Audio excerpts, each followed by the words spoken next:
যেন অমৃত বাণী। আপনার ভালো লেগেছে ম্যাডাম? ভালো কি বলছেন, আমি তো কিছুক্ষণের জন্য ভুলেই গিয়েছিলাম যে আমি কার বাণী শুনছি।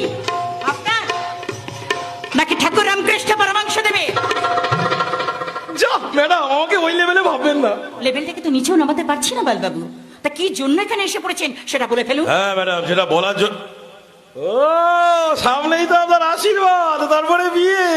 ভালো করেছেন ম্যাডাম, খুব ভালো করেছেন। কতদিন আগে চোর ডাকাত নিয়ে থাকবেন, তাড়াতাড়ি বিয়ে করে নেওয়া খুব ভালো ম্যাডাম। আপনার সময় নষ্ট করবো না, যা বলার টাক টাক টাক টাক করে বলে দিচ্ছি ম্যাডাম, খুব ভালো করেছেন। আমার সম্পর্কে অনেক খোঁজ খবর রাখেন দেখছি। কি বলছেন ম্যাডাম, আপনার মধ্যে বলেছেন। যাকে ম্যাডাম, এবার একটু আমি আমার কথা বলি কেমন। আমি ছোটখাটো একটা ব্যবসা করি, যেমন ধরুন খানপাচেক রাইস মিল, তারপরে দীঘাপুরি, দার্জিলিং, গ্যাংটক মিশিয়ে গোটাকুড়ি হোটেল, তারপরে ম্যাডাম ট্রান্সপোর্ট, মানে লরি গোটা 200। ওই লরিতে করেই তো মাল মাল চায় ম্যাডাম। তারপরে এদেশ বিদেশ মিলিয়ে ব্যাংকে বেশ কিছু টাকাও আছে ম্যাডাম। সেটা থাকবেই, এগিয়ে যান এগিয়ে যান। হ্যাঁ ম্যাডাম, তাহলে এটি এগোই। ভালো লাগছে না ম্যাডাম, একদম ভালো লাগছে না, এসব ব্যবসা করে আমার একদম পোষাচ্ছে না ম্যাডাম।